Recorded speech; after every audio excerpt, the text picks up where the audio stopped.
this is the Provoked Brawn, and in this video I'm going to be comparing the Razer Audio Mixer and the GoXLR Mini, as well as the full-size GoXLR. I've been using the full-size GoXLR for quite some time.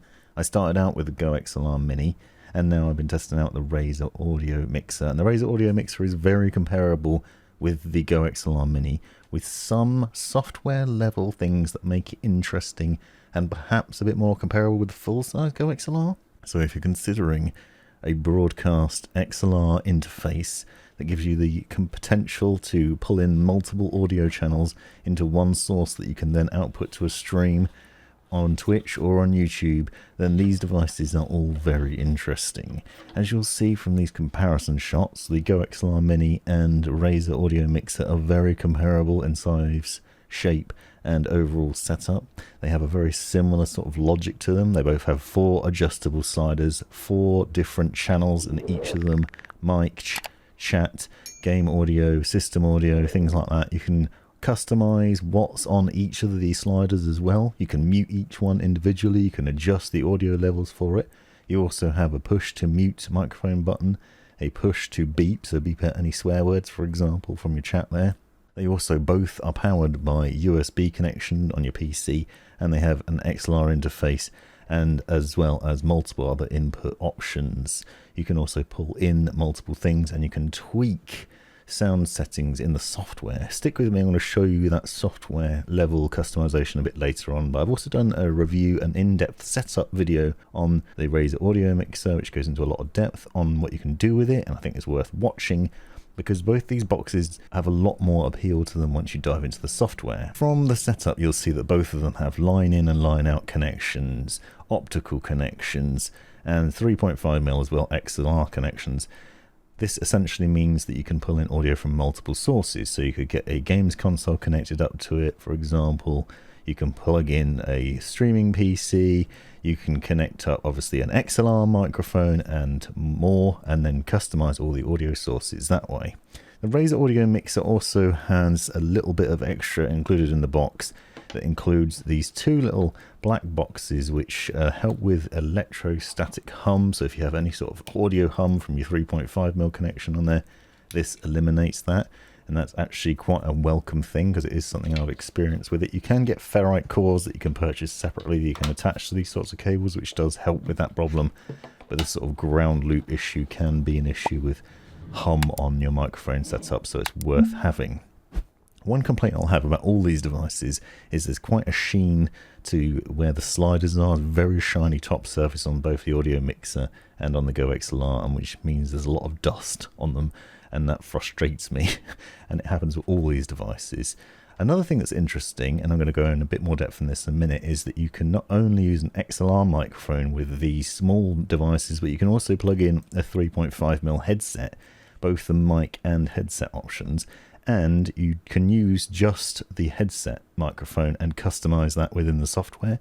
And you can do that with the XLR Mini and with the Razer Audio Mixer. So it gives you options. And I'm going to show you all the different things you can do now in the software. One of the things I want to demonstrate immediately is the big difference between these two. Obviously, the Razer Audio Mixer is quite a bit smaller than a full-size GoXLR, and you only have the 4 hardware sliders, but you will notice obviously the GoXLR has the same sort of logic, 4 sliders. Each can be customized in both bits of software. They also both have mute buttons, but when you press the mute button on Razer, all that happens is they change color. They don't adjust the levels or anything like that automatically. If you watch what happens when I press a mute button on the full-size GoXLR, the slider actually automatically goes down, and when you put it back, it goes back to the same level. So if you set a specific level, it will just go back between those 2 points. So it's powered. It's a nice addition and quite useful in a number of different ways. It means that you don't need to worry, and you can tell obviously at a glance, not only because the button's lit up when it's muted, but also because it's then dropping down to a level, and you can see this within the software as well. The other thing, big difference between these two, is this sample pad. So the sample pad allows you, and I've done a video separately on this, to sample your own voice or other audio sources. So you can, in the router, set the sample up so that it will capture audio from other people, for example, people in your Discord, or whatever else you choose to. You can put MP3s in there, for example. So if I press and hold this button, it will then sample my voice and I can play it back. If I press and hold this button, if I press and hold this button, and then you can clear that off and you can record another one. Off, and you can record another one off, and you can shorten and adjust that within the GoXLR software, so you can actually shorten it to the way you want it. If you've caught a clip that's too long, for example, that said off at the beginning, if I didn't want that, you could shorten that down really easily in there. The other differences between these two is you have the FX mode, and you'll notice, for example, pitch, reverb, gender, echo, all these things are in here. You also have multiple different profiles that you can set up: megaphone, robot, hard tune, FX. Now, Razer has some of these effects in the software level in Synapse, but you don't have any of those sort of access to these buttons here. You can, however, assign one to the mute button, so if you push and hold that, you can set it so it goes into a voice changer. But the difference with the GoXLR is you can press it and it automatically goes into it, and then you can tweak it around, and you can add reverb, and then when you can turn that on and off on the fly. But you'll notice that you can change all sorts of things, including the echo and the reverb and other things like that. Both of them are comparable in that you have a mute button, which you can just push. So you can just push the mute button. It's the same sort of effect. It's like push to mute rather than fully muted. So it's not toggle mute, it's just push to mute. So if you temporarily need to mute yourself, you can do that with these. And you also have a beep button with the same sort of logic. So this beeps and this beeps in the same way. So there's hardware differences here essentially. You can do some of the things from here at the top, at least, with the voice changing effects on Razer, but there's no sample pad here. And you'll notice there's 4 of them. You also have 3 different levels of that, so you can assign 4 to each, and you can set them up. And every time you press this button, it also records the clip on your PC and stores it for later. So there's loads of things that you can do and mess around with that. So if you're really into using audio clips in your streams or in your content creation, you can really easily do it from here, and then you can also save those files and use them at the later date. So the big difference here obviously is the GoXLR has a lot more sort of hardware level controls and flexibility to it. It is significantly larger though. You can see the two side by side. They take up a very different amount of room and space, so quite a significant difference there on its own. Software is where both of these shine as well. There are a lot of options. So here on the left we have the Razer Synapse software, and on the right the GoXLR software. This same software works for both the mini and for the full size, but some of the settings are a little bit different. For example, some of the mic controls are slightly different. There isn't a de-esser on the mini, so you'll see if we go through here we have various different settings. Compressor, equalizer. There's no de-esser on the mini, and there's a few different differences there as well in the settings that you can set up, but otherwise it's mostly the same logic. And obviously the sampler doesn't appear, so there's a sample section in here. But if we compare Synapse and the GoXLR software side by side, you'll see a lot of similarities. For example, you can map both of them. So on here you've got a mixer on the GoXLR, and it's the same for Customize. On Synapse, essentially you have channel 1 is assigned to mic, game, chat and music as default, and on the GoXLR it's mic, music, chat and system. But you can change each of them to be different ones. You'll notice, for example, on the Synapse you can go through chat, music, game, optical, line in and system. And on the GoXLR, you've got mic, chat, music, game, console, line in, system, sample, headphone, and line out. So there are a few different options that you can tweak around in there. Then you can go into the mixer settings. So if we do the same here, you'll see a lot of similarities between the two. So you have a mixer, which is basically the output levels. Obviously, on the 4 sliders, you have control of that directly on the hardware, but here you can do it on the software level as well. So it's the same sort of logic on the output mixer on the Synapse. You can adjust the mic level, chat, music, game, optical, line in and system. On the GoXLR, you've got mic, chat, music, game, console, line in, line out, system and sample. That's obviously the sample board, and you can also adjust the level of the beep, so the beep to cut out your swearing. And you can tweak the headphone level, so not only the level you're hearing, but also your own mic monitoring. So if you're not particularly bothered about hearing yourself in the microphone, you can turn that down too.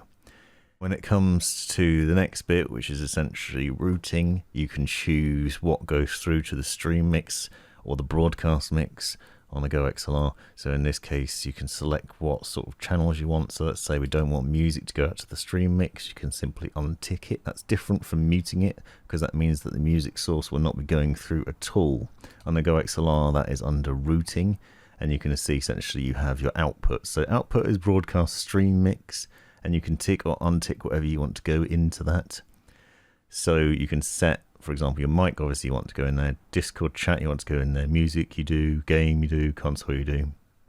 But you can also set what goes into your headphones, and this routing system is pretty interesting because you can then choose, for example, to not have music in your headphones. So you can untick that so that then you won't have music playing in your headphones, but it will be playing to the stream. You can do the same sort of logic with the Razer Audio Mixer as well, so you can just untick the music from there and you can keep it on the stream mix. Those are the options, so you can obviously choose to change between these.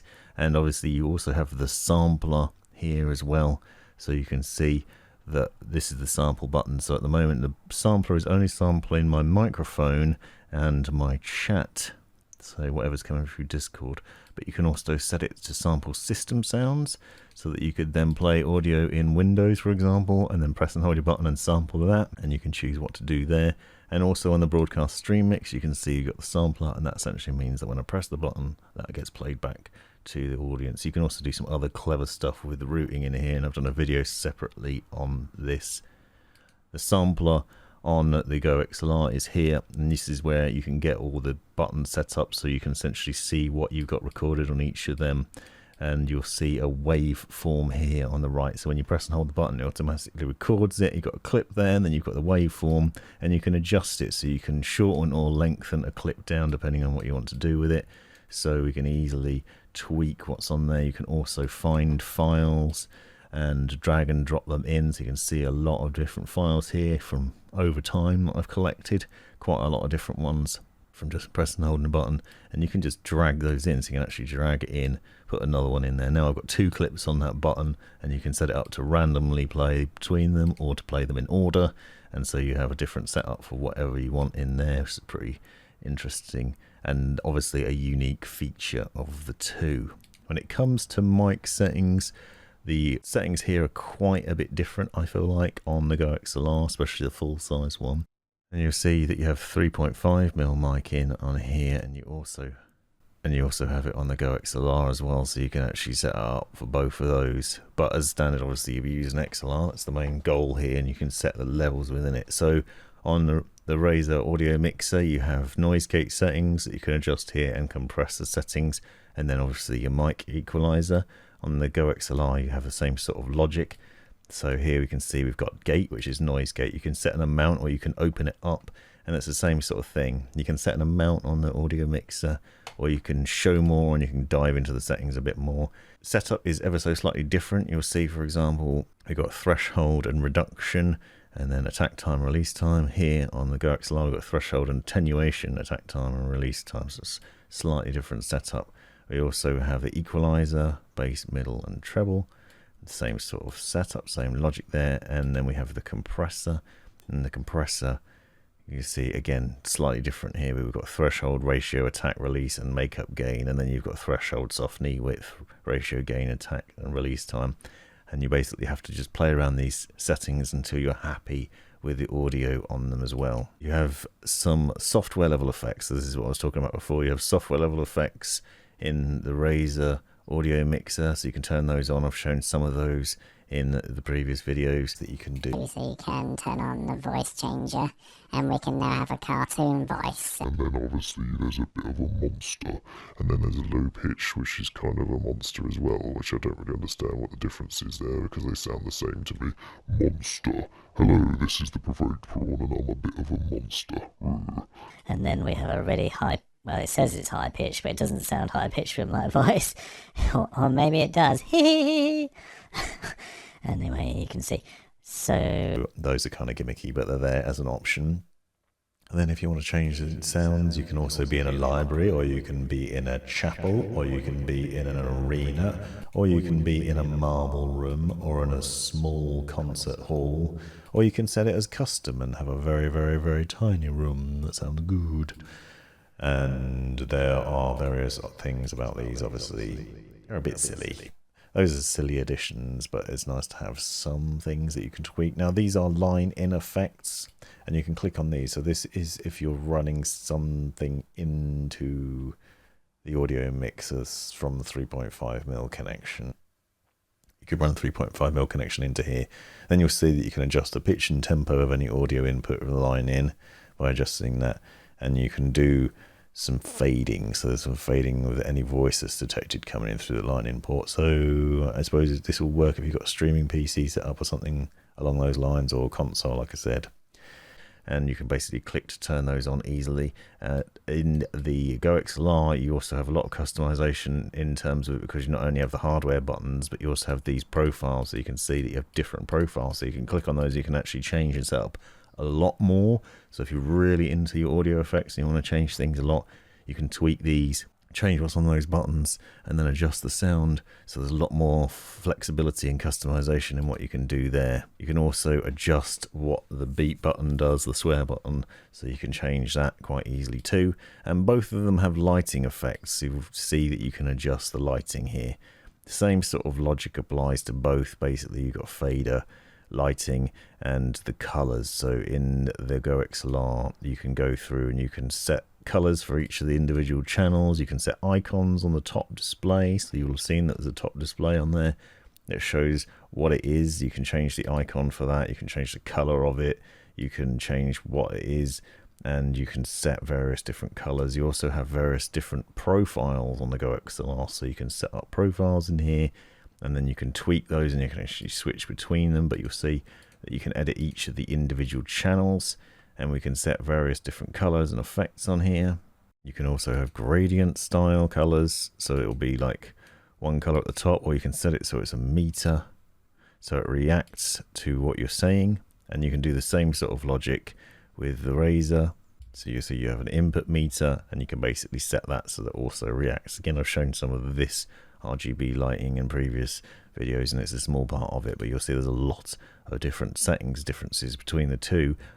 Obviously, the GoXLR full size has a lot more customization options and hardware level controls than the Razer, but the Razer Audio Mixer does a lot more within the software than it looks like it does at hardware level. So they're both very interesting devices. Another thing that's interesting about the GoXLR Mini and the Razer Audio Mixer is they both have 3.5mm headset connection, which will include a mic. So you have splitter, where you have mic and headset connections on them, and you can use both those in the same sort of way. So within the software, you can see, for example, we have the option of 3.5mm mic.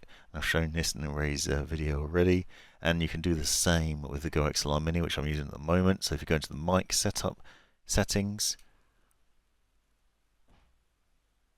you can choose a 3.5mm connection in there, and then you can adjust the noise gate and everything else, and you can tweak some of the settings in here and adjust the quality of the audio and change what you're getting. I don't think this is as powerful as it is with the full proper XLR microphone, and that is the same for both devices, but it is interesting that you can do this. So it gives you an upgrade path if you buy the mini version of either of these, the Audio Mixer or the GoXLR Mini. You then have ability to use it with just a headset, and then eventually upgrade to an XLR mic and still pull all this into a broadcast stream mix, or the stream mix that you're then putting out into your OBS or studio, which means that you can then adjust all the audio channels, obviously tweaking the settings there, and still get a really good stream audio, but while using a headset that you currently possess. So it gives you an interesting option there, and you still have the controls over things, and you can adjust the noise gate, compressor, and all those other settings to improve the quality of your headset mic